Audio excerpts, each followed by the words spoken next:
The big meeting room on Nexus Prime was very quiet that morning. Ambassador Lee Dae-ho walked in with his team of humans behind him. The room was made of white stone that looked like it was glowing from inside. The walls were so tall that they seemed to go up forever. Council leader Vexstar stood at the center of the room.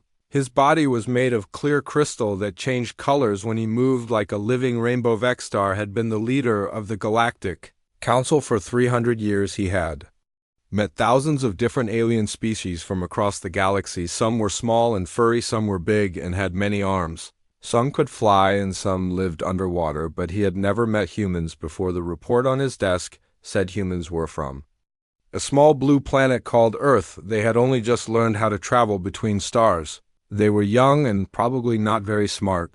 Most new species that came to the council were scared and quiet. They usually asked for help with food or medicine, or protection from space pirates, but these humans were differently. Dae-ho was tall for a human with dark hair and a big smile. He wore a simple black suit that looked very plain compared to the fancy robes and armor that other alien ambassadors usually wore. Behind him walked Park Min-ho, who carried a small bag. Kim Soo-jin, who had short hair and looked very serious, and Choi Han-wo, who kept looking around the room like he had never seen anything so amazing. The first strange thing happened. When the humans sat down, most alien species bowed or made special sounds or did some kind of ceremony to show respect. The humans just walked over and sat in their chairs like they were at home. Park Min-ho even put his feet up on the table for a second before Kim Soo-jin gave him a look that made him put them back down. Vexstar tried to start the meeting the normal way. He talked about the great history of the Galactic Council. He explained how they had brought peace to thousands of worlds. He told them about all the wonderful things they could learn from joining the galactic community. The humans listened politely. Lee Dae-ho nodded and smiled. Park Min-ho wrote some notes. Kim Soo-jin sat very straight like a soldier. Choi Han-woo kept looking at the crystal walls and the floating lights. Then it was time for the humans to talk about themselves. Park Min-ho stood up and opened his bag. He pulled out a small device that made pictures appear in the air above the table. The first picture showed Earth, a beautiful blue and green planet with white clouds. "This is our home planet," Park Min-ho said in a friendly voice. "We have about 8 billion people living there. We have been there for about 200,000 years." Vexstar thought this sounded normal. Many species had large populations and long histories. The next picture showed human cities with tall buildings and busy streets with many cars and people walking around. "We live in big communities," Park Min-ho continued. "We have built cities all over our planet. We have learned to use fire and metal and electricity and nuclear power." This also sounded normal to Vexstar. Most species went through these same steps when learning about technology, but then Park Min-ho showed the next picture. "This is a map of our wars," he said cheerfully. The picture showed a world map covered in red dots. There were so many red dots that some parts of the map looked completely red. Vexstar felt his crystal body start to vibrate, which only happened when he was very surprised or scared. "Each red dot is a major war we have fought," Park Min-ho explained like he was talking about the weather. "We have had about 400 big wars in just the last 2,000 years. The other council members who were sitting around the edge of the room started making worried sounds. The Etherian ambassador made a high whistling noise. The Nexarian representative started flashing different colors very quickly. Kim Soo-jin stood up and walked to the front. She had a serious look on her face that made everyone in the room feel nervous. "I am a military advisor," she said in a calm voice. "I study how humans fight wars. We are very good at it. We have been fighting each other for our entire history." She waved her hand and new pictures appeared. These showed human weapons starting with simple stone tools and ending with huge rockets that could destroy entire cities. "We have made weapons out of everything," she continued. "We started with rocks and sticks. Then we learned to make sharp metal tools. Then we made guns that shoot metal pieces very fast. Then we made bombs that explode. Then we made bigger bombs. Then we made bombs that use atomic power that can destroy whole cities." Vexstar was now vibrating so much that he sounded like a wind chime in a storm. The idea of a species that had spent thousands of years learning new ways to fight was terrifying. Most civilized species learned to stop fighting once they became smart enough, but we do not just fight each other, Kim Soo-jin said with what might have been pride. "We also fight our planet." Our planet has big storms that can destroy cities. It has earthquakes that can split the ground open. It has volcanoes that shoot fire and poison gas. It has floods and droughts and plagues that can kill millions of people. She showed pictures of humans working in terrible conditions. Some were fighting fires that looked like they came from hell itself. Others were walking through floodwater up to their necks. Some were digging people out of buildings that had fallen down during earthquakes. Most species would leave a planet like that. Kim Soo-jin explained, but humans stay and fight. We have learned to predict when bad things will happen.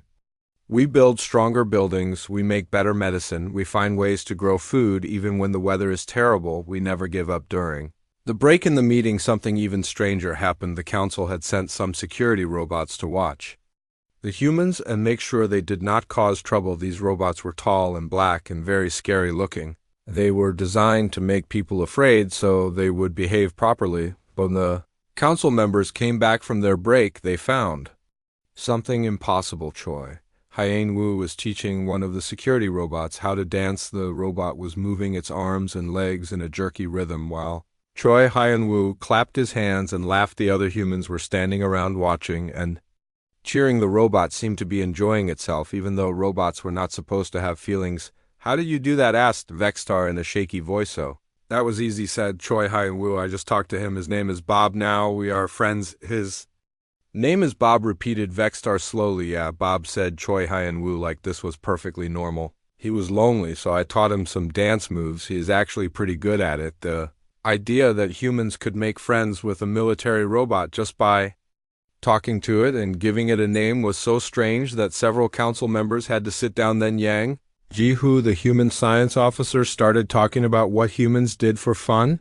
He showed pictures of humans jumping out of perfectly good airplanes with only a cloth parachute to save them. He showed humans climbing up the sides of mountains with their bare hands. He showed humans driving cars very fast around circular tracks for no reason except entertainment. We call these extreme sports. Yang Ji-hoo said happily, we do dangerous things because it makes us feel good. When life gets boring, we find ways to add excitement. Council members stared at the pictures of humans doing things that would kill most other species. The humans in the pictures were all smiling and looked like they were having the best time of their lives.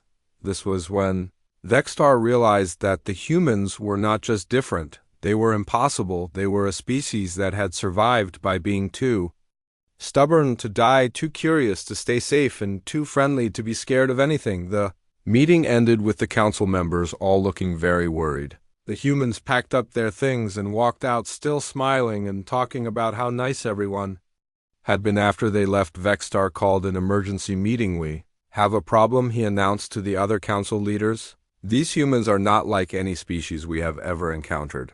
What do you mean? Asked the Etherian ambassador. They are completely insane, said Vexstar, and they do not even know it. The next day, the council decided to invite the humans to the diplomatic dining hall. They thought maybe if they shared food together, they could understand these strange creatures better. The dining hall was huge, with tables made from rare space crystals and chairs that floated in the air without touching the ground. Ambassador Zylkoth from the Etherian Empire was very excited to show the humans his people's greatest creation. He had brought a special container that held their most precious food called fermented fungal pods.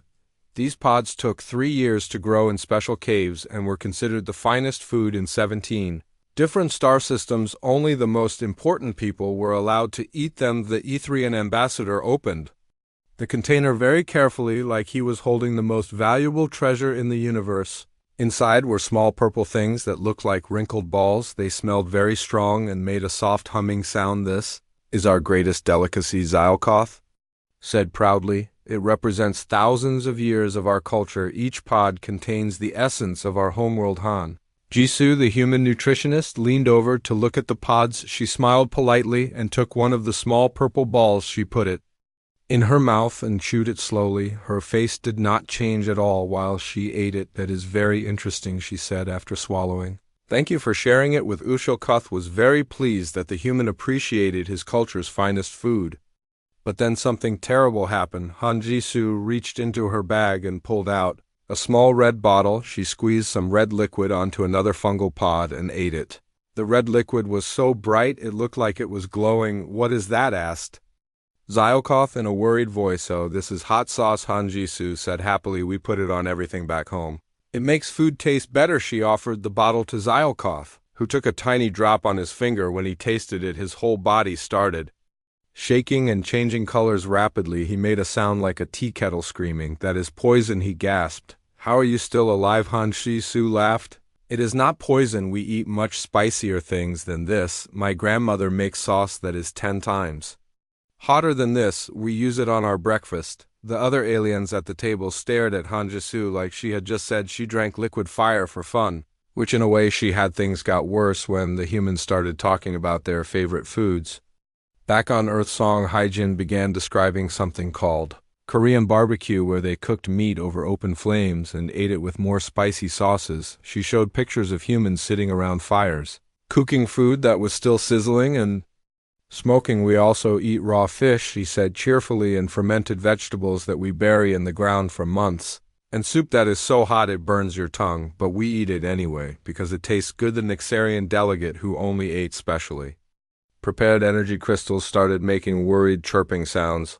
The idea of eating dead animals that had been burned with fire was horrifying to most civilized species, but the real problem started when the humans began sharing stories about their entertainment. Kang Min-soo pulled out his device and showed pictures from something he called a horror movie. The pictures showed humans running away from monsters and scary creatures. The humans in the pictures looked terrified, but Kang Min-soo was smiling while he showed them. "This is one of our most popular forms of entertainment," he explained. "We make stories about scary things happening to people.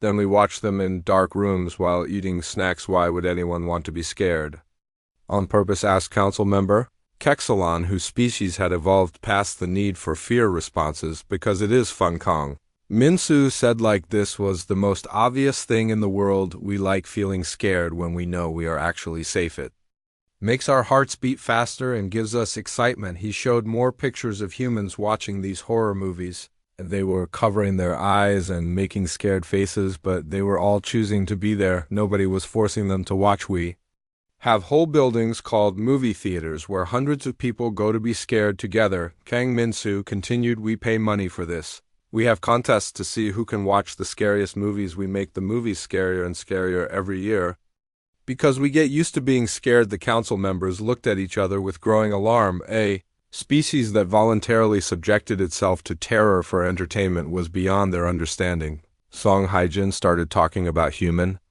pets. She showed pictures of her family back on Earth. "This is my dog," she said proudly, showing a picture of a large furry animal with big teeth. "His name is Thunder. He weighs 60 kilograms and can run faster than most hover cars." The animal in the picture looked like it could tear apart most of the council members without much effort. Its teeth were sharp, and its eyes looked very intelligent. "You keep predators in your homes?" asked Vexstar in a voice that was getting higher and higher. "Oh yes," Song Hae-jin said happily. "Thunder sleeps in my bed. He plays with my children. He goes everywhere with our family. We have had dogs living with humans for over 15,000 years. They are best friends." She showed more pictures of humans with various animals. There were humans hugging large cats that had fangs longer than fingers. There were humans holding snakes that could squeeze the life out of a full-grown Etherian. There were humans playing with birds that had claws sharp enough to cut through metal. "We also keep fish that can kill you if you eat them wrong," Song Hae-jin continued, "and spiders that are bigger than your hand, and lizards that can break your bones with their tails, but they are all very good pets if you know how to take care of them." The Galactic Council had strict laws about keeping dangerous animals. Most civilized species only kept small, harmless creatures for companionship. The idea of voluntarily living with predators was completely insane, but the worst revelation came when the humans started talking about how they solved problems. Jun So-young, their chief engineer, stood up and began showing pictures of human construction projects when we have a problem that we cannot solve the normal way. She said with obvious pride, "We tried different approaches." She showed pictures of humans building bridges by shooting metal cables across huge valleys. She showed them making tunnels through mountains by setting off controlled explosions. She showed Them fixing broken spacecraft while floating in the vacuum of space. Our philosophy is simple, Chun So-young continued. If something does not work, we hit it harder. If it still does not work, we get a bigger hammer. If that does not work, we try explosives. Council members stared at her in horror. Most civilized species spent years carefully planning solutions to problems. They used computer models and safety protocols and backup systems. Humans apparently just kept hitting things until they worked. She showed them pictures of human space exploration. Humans had strapped themselves to giant rockets filled with explosive fuel and shot themselves into space. They had survived by breathing recycled air and eating food that came in tubes. They had fixed their spacecraft with adhesive tape and metal wire. When our first spacecraft had problems, Chun So-young said, the astronauts fixed it by hitting it with a hammer while flying through space at thousands of kilometers per hour. They could not land to get proper tools, so they just used what they had. She showed a picture of a human floating in space hitting a piece of equipment with a tool while the planet Earth spun below him. We have a saying, she continued, if you cannot fix it with tape and determination, you are not using enough tape or determination. The meeting had to be stopped early because several council members were showing signs of psychological distress. The Etherian ambassador had turned completely white and was making soft, whimpering sounds. The Nexarian delegate was flashing so many different colors that he looked like a broken light display. After the humans left, Vexstar called another emergency meeting. They eat poison for fun, he announced to the gathered council. They voluntarily subject themselves to terror. They keep deadly predators as family members, and they solve problems by hitting them with hammers and explosives. What kind of species survives by doing everything wrong? Asked the Ithran ambassador. The kind that is too insane to know when they should give up, said Vexstar, and I think that makes them the most dangerous species in the galaxy. The council members sat in worried silence as they realized they were dealing with something completely outside their experience. Humans were not just different, they were impossible, and they were coming to join the galactic community whether anyone was ready for them or not. Dr. Morden was the best mind doctor in the entire galaxy. He had studied the brains of over 300 different alien species. He could look at any creature and tell you exactly how their mind worked and what made them happy or sad or angry. The Galactic Council called him when they needed to understand a new species that was acting strange, but Dr. Morden had never seen anything like the humans. He set up his equipment in a secret room where he could watch the human delegation without them knowing about it. He had cameras that could see through walls and machines that could measure brain activity from far away. He wanted to study how the human mind worked so he could write a report for the council. What he discovered made him very worried. The first test happened by accident. There was a small problem with the electrical systems in the hallway where the humans were staying. Some wires started sparking and making bright flashes of light. Most species would run away from electrical problems because they were dangerous, but the humans did something completely different. Tim Tae-young heard the sparking sounds and immediately ran toward the danger. He pulled out a small device and started recording the electrical sparks. While making excited sounds, the other humans came running too, but not to escape. They came to watch. Look at those colors, Im Tae-hyung said happily as electricity shot out of the broken wires. This is amazing. I have never seen anything like this. The other humans gathered around the dangerous electrical problem like it was entertainment. They started making bets about what would happen next. Some thought the lights would explode. Some thought the whole system would shut down. Some thought it would just make pretty colors until someone fixed it. When the security team arrived to evacuate everyone, they found the humans having a party around the electrical hazard. They were disappointed when the security robots told them they had to leave. Dr. Morden wrote in his notes, humans do not run from danger, they run toward it. They seem to enjoy dangerous situations and treat them as entertainment. This is not normal behavior for any intelligent species. The second test was even more disturbing. The Council had areas of the space station that were marked as dangerous because of radiation levels that could kill most species in minutes. These areas had big warning signs and locked doors and security systems to keep people out. Nayuanji, the human scientist, found out about these restricted areas and immediately wanted to know more. She asked Dr. Morden many questions about what kind of radiation it was and how dangerous it was and whether she could visit with protective equipment. Study biology, she explained, and I am very interested in how radiation affects living things.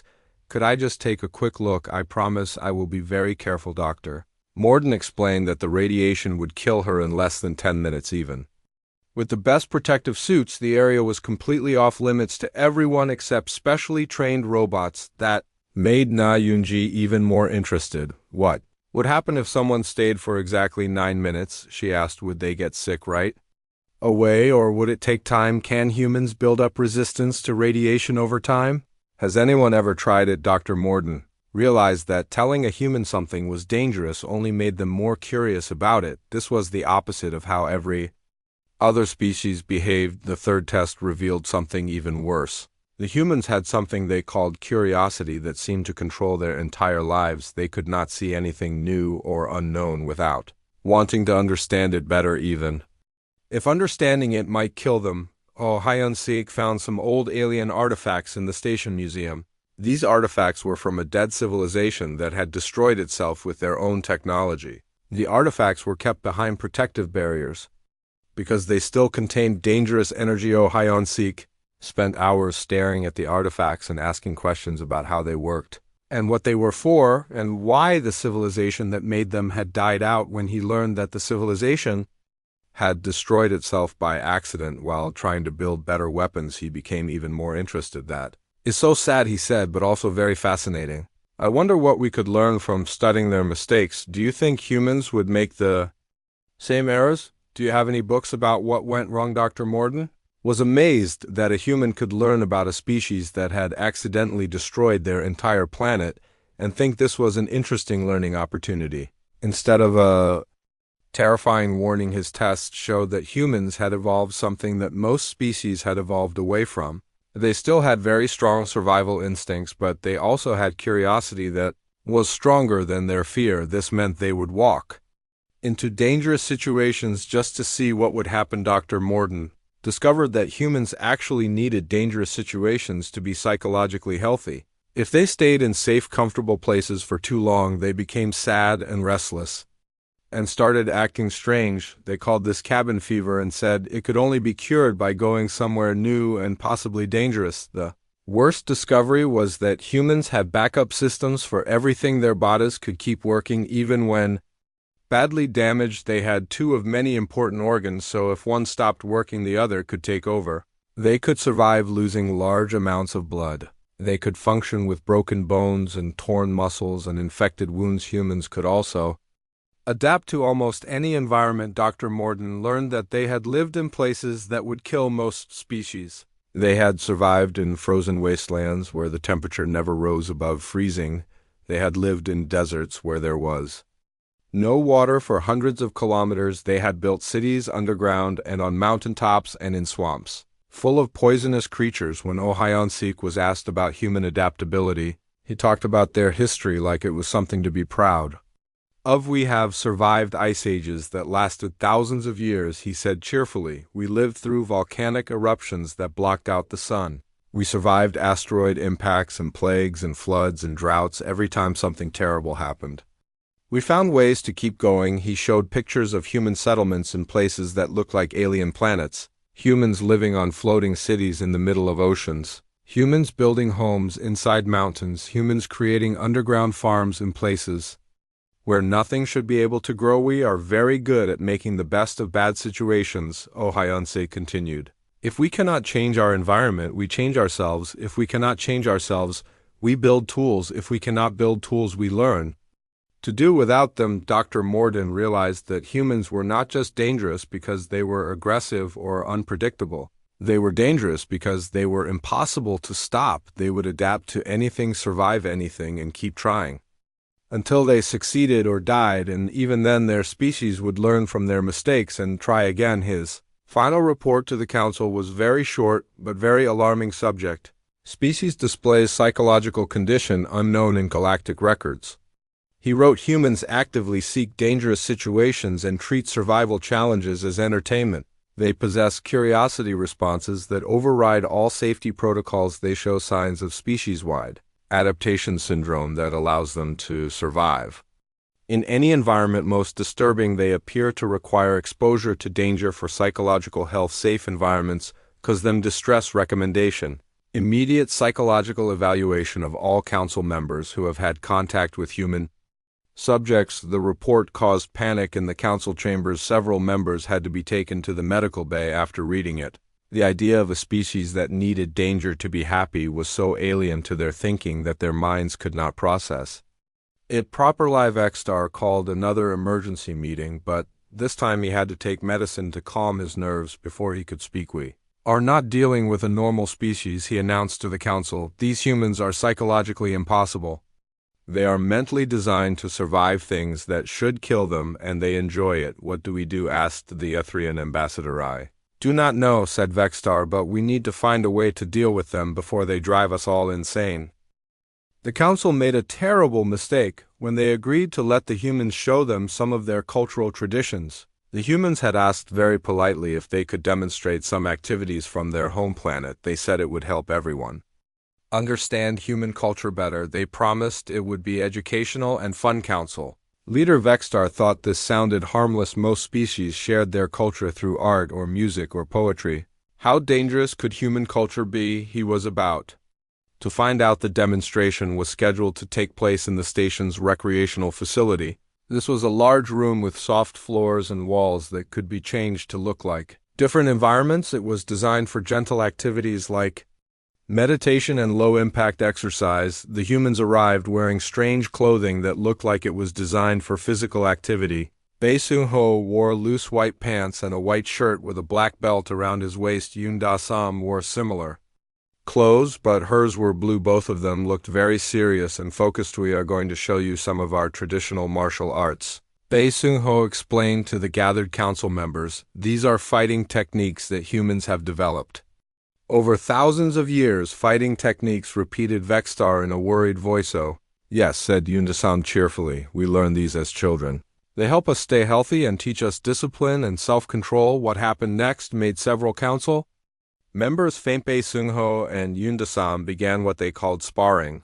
They moved very fast and tried to hit each other with their hands and feet. They blocked each other's attacks and threw each other to the ground and got back up and started fighting again. But the most terrifying part was that they were both smiling. They were trying to hurt each other, and they looked like they were having the best time of their lives. They moved like deadly predators, but they laughed when one of them landed a particularly good hit. They helped each other up when someone fell down hard.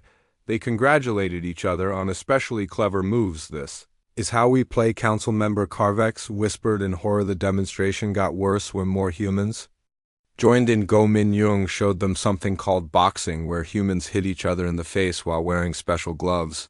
Lee Soo-min demonstrated wrestling, where the goal was to pin your opponent to the ground using only physical strength.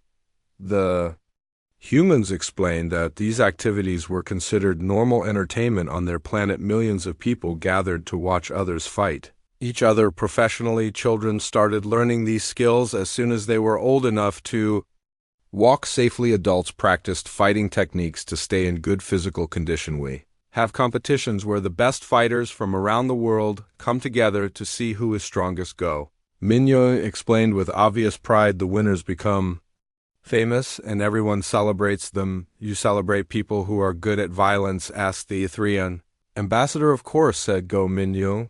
Why would we not celebrate people who have worked hard to become excellent at something? The council could not understand how a civilized species could consider violence to be an art form worth celebrating. Most galactic civilizations had moved past physical conflict millions of years ago. The idea of voluntarily fighting for entertainment was barbaric, but the real panic began when the humans started explaining their festivals and celebrations. Shin Jae-won pulled out his device and started showing pictures of something called New Year's Eve. He showed millions of humans gathered together in huge crowds, all trying to be in the same place at the same time. Every year on the last day of our calendar, billions of humans gather in cities around our planet, Shin Jae-won explained. We pack together so tightly that no one can move. We stay outside in cold weather for hours. We make as much noise as possible, and then we celebrate by launching explosives into the sky. The pictures showed humans standing shoulder to shoulder in crowds so dense that if someone fell down, they would be trampled They were all looking up at the sky where bright explosions were happening. The explosions were beautiful, but they were still explosives being set off over crowds of people. We call them fireworks. Shin Jae-won continued. We make them bigger and more colorful every year. Some of our fireworks are so powerful that they can be seen from space. We compete to see who can make the loudest explosions and the brightest colors. Other human festivals were just as terrifying, Go Min-young described.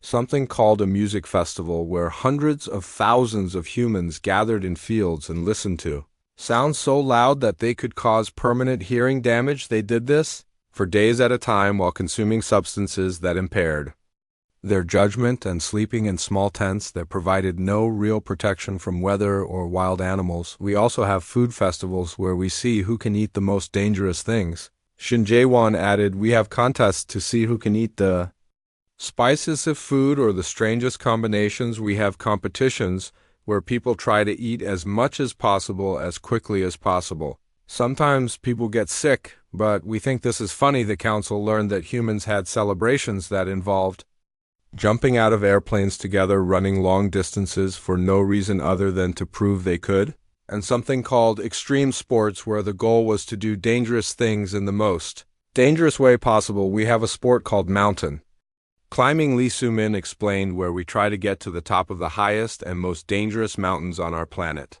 Many people die trying to do this, but this makes the people who succeed more famous. We consider the mountains that kill the most people to be the best ones to climb. The final revelation came when the humans were asked about their plans for the future. We want to explore space. Yang Ji-hoo said with a big smile, we want to visit every planet in the galaxy. We want to meet every species and learn about their cultures. We want to build cities on worlds that no one has ever lived on before. This sounded normal until he continued talking. We are especially interested in the planets that other species say are too dangerous to live on. We want to try living in places where the gravity is too strong or the atmosphere is poisonous or the weather is too extreme. We think it would be fun to see if we can adapt to environments that would kill everyone else. He showed them human plans for colonizing planets that had been marked as uninhabitable by every other galactic civilization. Worlds with crushing gravity that would flatten most species, planets with atmospheres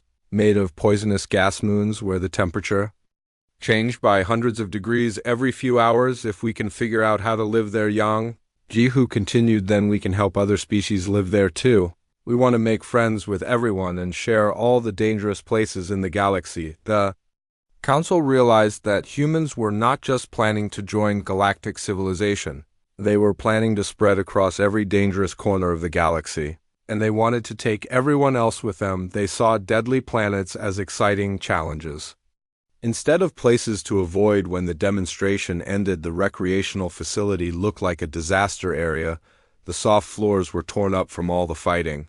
The walls had scorch marks from where the humans had shown them small versions of their fireworks. Several pieces of equipment were broken from when the humans had demonstrated their strength. The humans packed up their things and left, while talking excitedly about how much fun they had had and how they hoped they could do it again soon. They seemed completely unaware that they had just given a room full of advanced beings nightmares for the rest of their lives. After they left, Vexstar had to be carried to the medical bay. He was shaking so badly that his crystal body was making musical sounds. Several other council members were in similar condition. We cannot handle this, Vexstar said when he was finally able to speak. They're going to spread across the galaxy doing impossible things and somehow surviving. They are going to want us to join them. They think danger is fun, the Etherian ambassador, who had turned completely pale, added.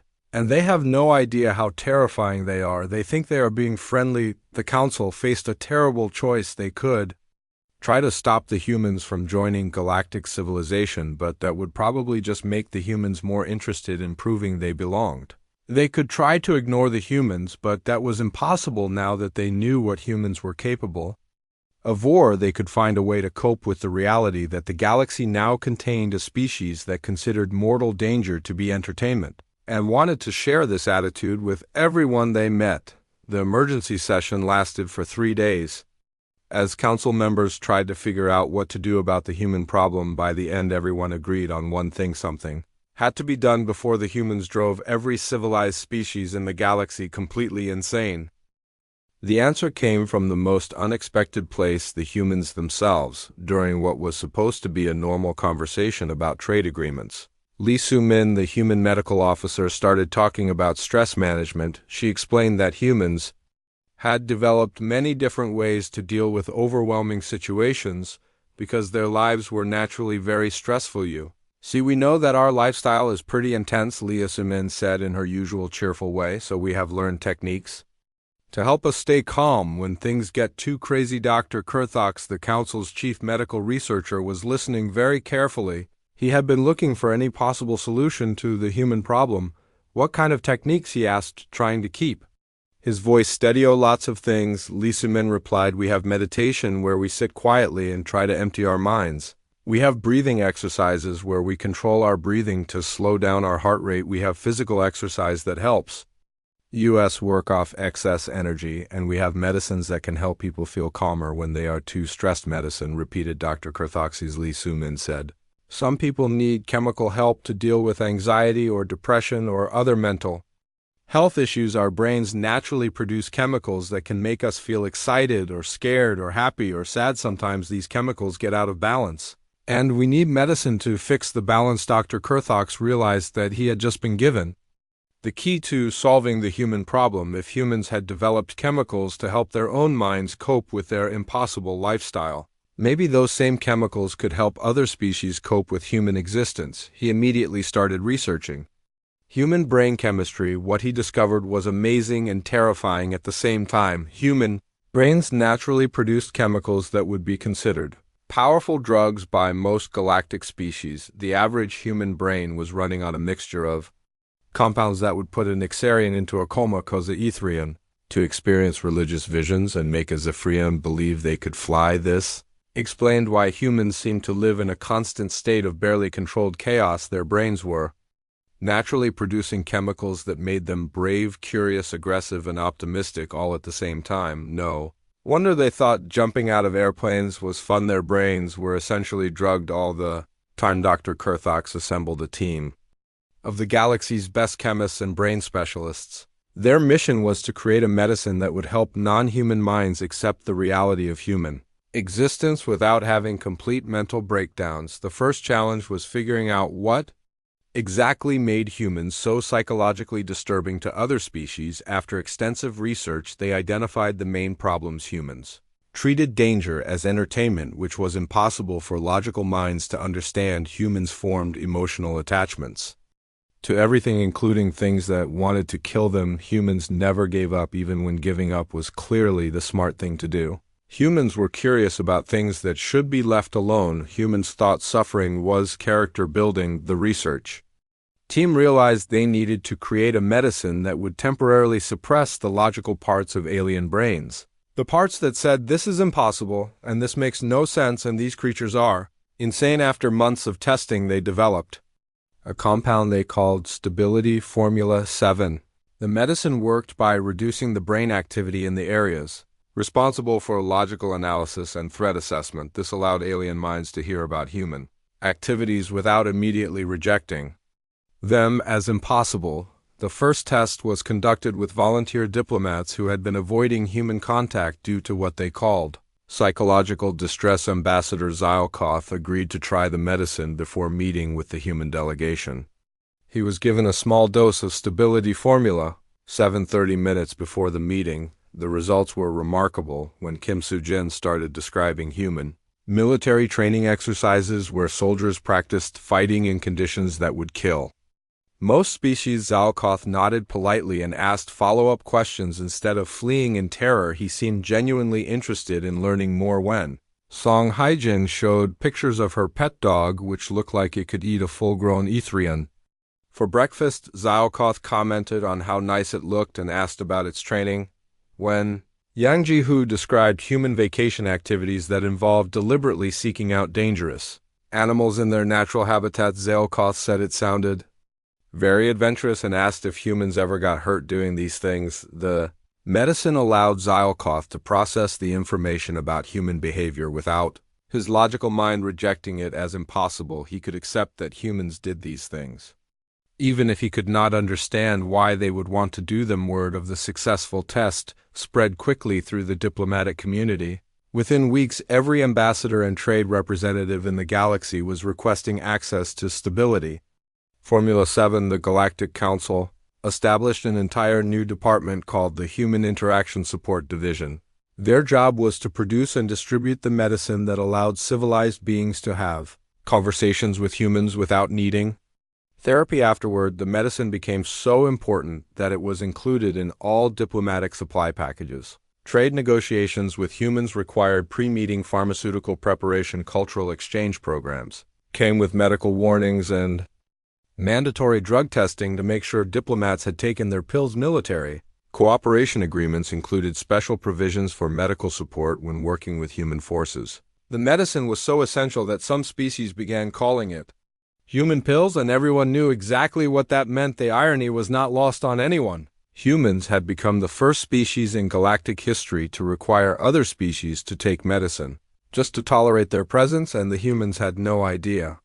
This was happening. Lee Dae-ho and his team continued to attend meetings and make friends and share stories about their exciting lives on Earth. They had no clue that everyone they talked to was medically prepared for the conversation. They thought all the aliens were just being very polite and open-minded. Humans would describe their latest extreme sport or show pictures of their dangerous pets or explain their plans to colonize uninhabitable worlds, and the aliens would listen politely and ask thoughtful questions, and then as soon as the humans left, the aliens would sit quietly until their medicine wore off and they could properly process what they had just heard. The final report from the Human Interaction Support Division was both reassuring and disturbing.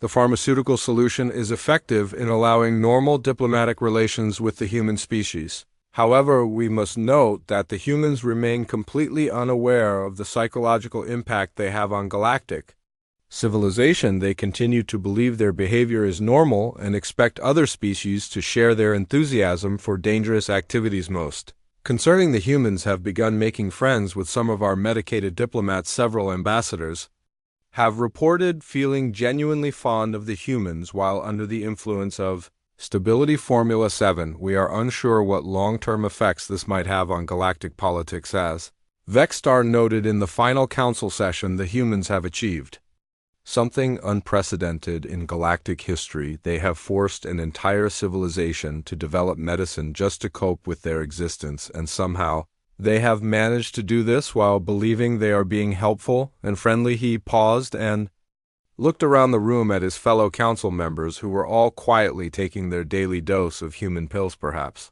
the most terrifying thing about them is that they genuinely mean well. They want to be friends with everyone they want to share their dangerous lifestyle with the entire galaxy, and they have no idea how impossible they are.